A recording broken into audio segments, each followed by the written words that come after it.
Hello, everybody. Happy Thursday. Hello, everyone. Happy Thursday. Hi, everyone coming in. Let's talk. Let's talk immigration. Let's talk immigration. Hi, everybody. Say hello when you come on. Let me pull my bra strap up.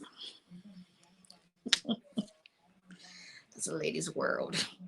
Hi, everyone. Coming in, coming in, coming in. Say hello when you come on. Tell me how your day has been. Let's talk immigration. What's going on? Let me know where you're actually joining in from. Is it Facebook or YouTube? I've always wanted to ask. I always forget, but today I remembered. So let me know because I go live simultaneously on Facebook and YouTube at the same time for the most part. So that you kill two birds with one stone. Is that what they say? But hi everyone, this is attorney Episola Olale, immigration lawyer based in Alabama, representing immigration clients in all 50 states. Our office is physically located in Alabama, Demopolis, Alabama, but I can represent immigration clients regardless of the state you live in. You get an immigration case, my firm handles that case. We do represent you. So do not let that be a deterrent. So if you haven't subscribed to the YouTube channel, please do so. And let me first apologize. I was supposed to come on at 3, like I said in the post, but life happens. Just literally got off the phone with the client. So my apologies for that. Yeah, that's why I hardly give it time, because I'm that person. If I tell you when to do something at a specific time, I have to keep my commitment. And if I cannot, it just makes me, anyway, I digress. But I'm here. So if you haven't subscribed to YouTube channel, please do so. Follow us on Instagram and TikTok as well, Olale Immigration. And please like our Facebook page if you haven't done so. And share this video. Sharing is caring. Share this video with everyone. And I can't tell you how many times I get emails or text messages, whether to my phone or social media, saying, I was watching your video and one of the videos you did actually answered my question. And so thank you. So, yeah, I'm glad to be able to help people. But anyway, come on in. Let's talk. Let's talk immigration and let's talk winning your Vawa case. Tips on winning your Vawa case. If you do not know what a Vawa case is or what Vawa immigration benefit is, then you must be living under a rock somewhere. But Vawa is a way where you can get your green card because you have been an abused victim of your spouse. Your spouse being someone who is a U.S. citizen or someone who is a legal permanent resident, green card holder. Oh, by the way, we got talking of green cards.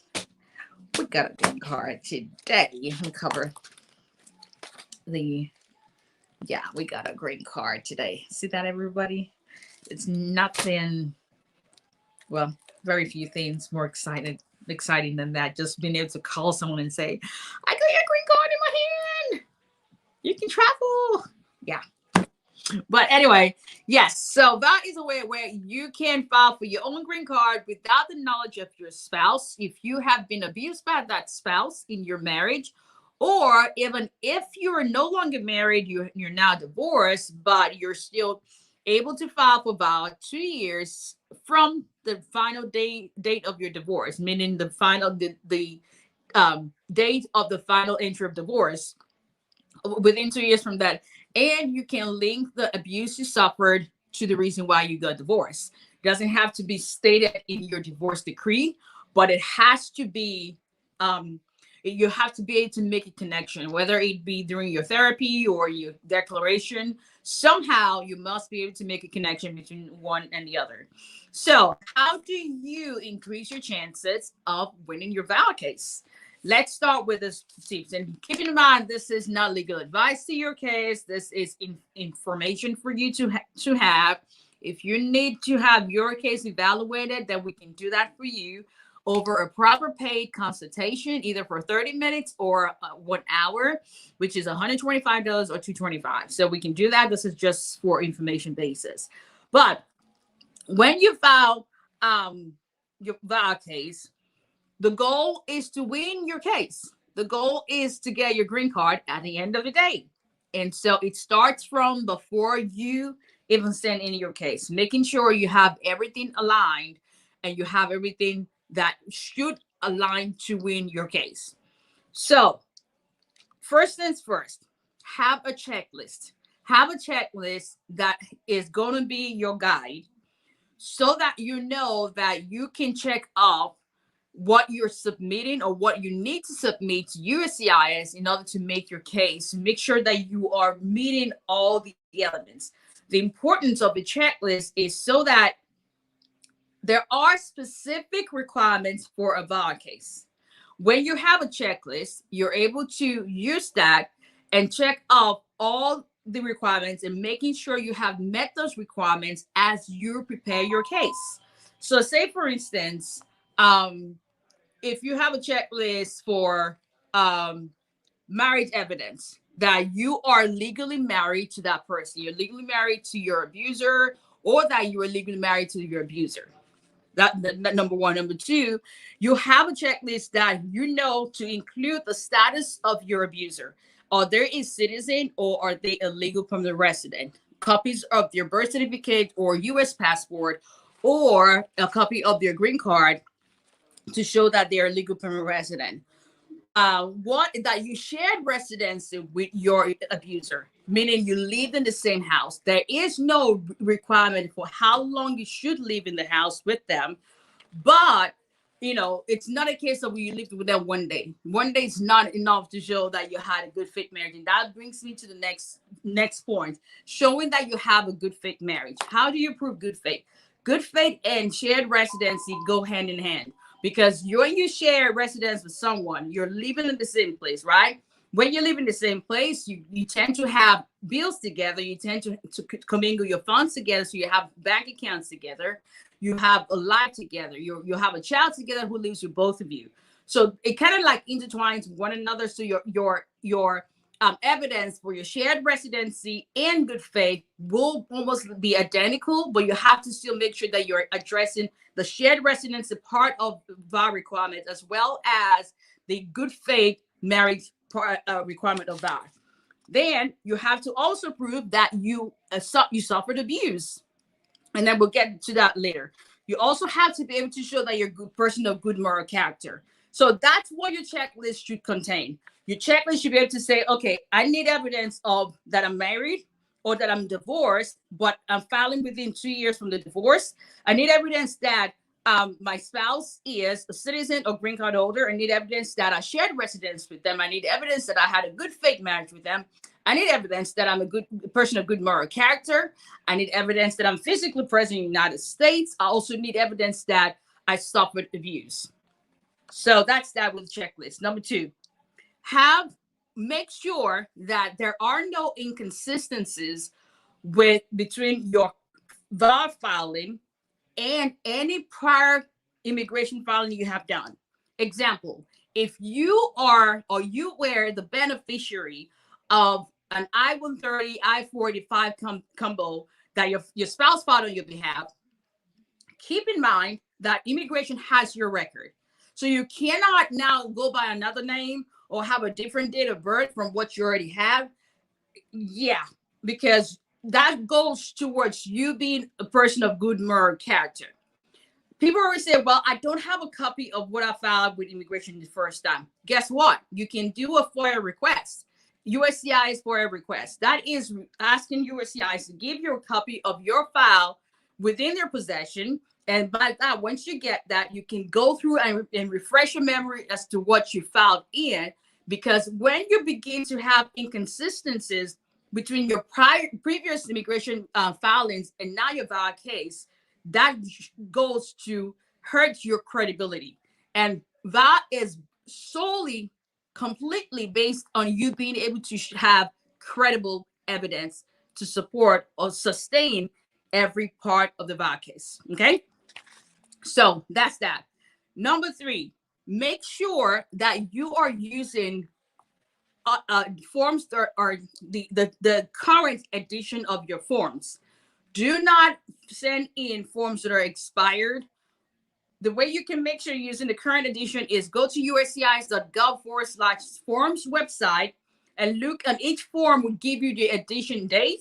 Each form would also let you know if the particular form that you're using is still acceptable by USCIS. If it is not, you want to make sure that you have the current form and you are not using something that's outdated that's going to make them now reject your case or deny your case, because now they're taking your filing fee and then they look at it like, oh no, your form was an outdated form, so we can't even approve your case based on that. Okay, so when it comes to, so you have the checklist, you make sure you have no inconsistencies, and then you have your abuse.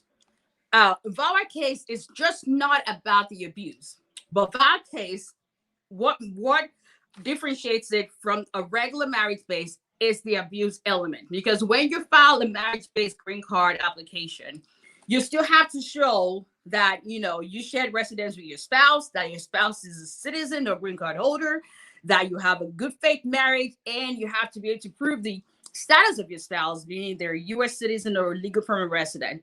The only additional element with VAWA is that you suffered abuse and the fact that you are the petitioner in your VAWA case. So abuse is a big part of it, because that is the whole point why you're able to now step in the shoes of what would have been your spouse and be your own self-petitioner because of the treatment that you have suffered at the hands of your spouse.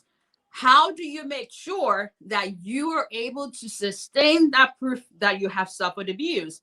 95% or even more of VAWA victims suffer anything but physical abuse, meaning your evidence hardly is physical abuse.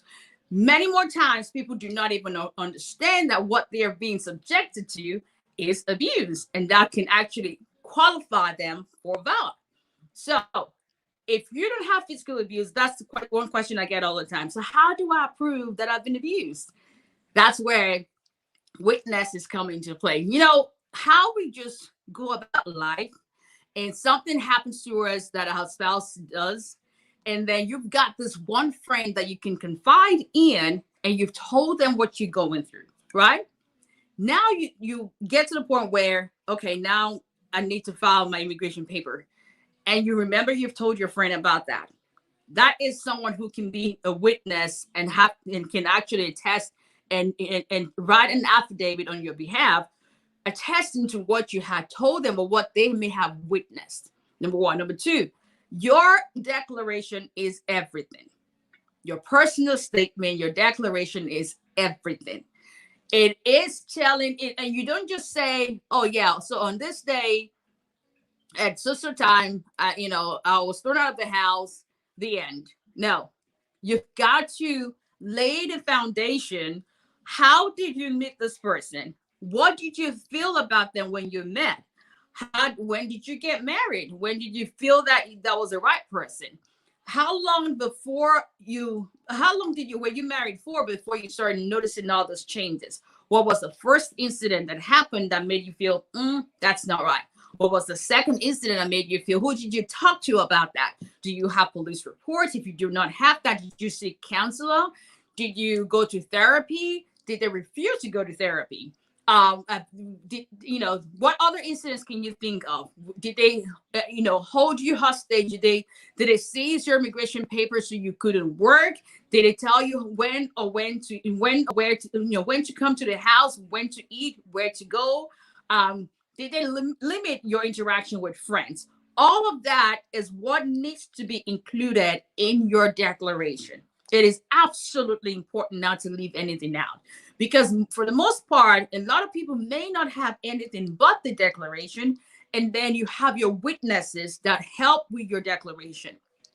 And talking about witness affidavits, one thing that a lot of people don't understand is this. It is one thing for witnesses to write affidavits on your behalf. It's another thing to have witnesses write those affidavits but also include copies of their identification. There is more credibility that USCIS gives to affidavits that are accompanied by the identity of the author. Anybody can write an affidavit. Anybody can swear an affidavit. It doesn't. You can say, yeah, you have to go to a notary public, and you can, yes. But we also know that people have friends or family members or people to work with that can notarize stuff for you without even asking for your ID.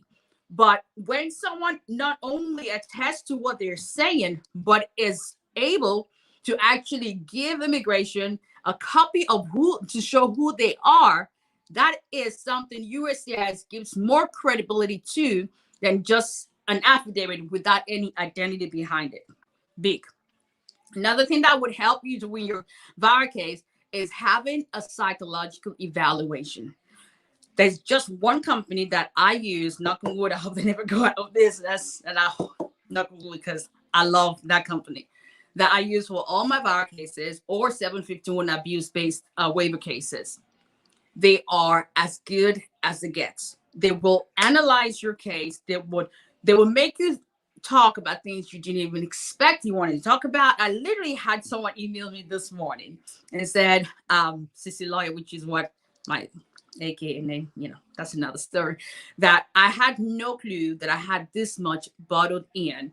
I was very reluctant when you said I have to do this, and I go, it's, I don't force you, but it's highly strongly recommended. And she sent me an email. That was the very first email I got when I got into office, that I had no clue. I'm looking forward to my second session with them because it was, I was relieved. I feel better. I cried, I laughed, and just to know that I don't have to feel ashamed. Sometimes it is liberating, but you're helping your case. So always have and why that helps you to increase your chances in winning your VAWA case is that USCIS gives credence to the assessment of a licensed professional, especially people who are licensed in dealing and evaluating and seeing and counseling victims of abuse.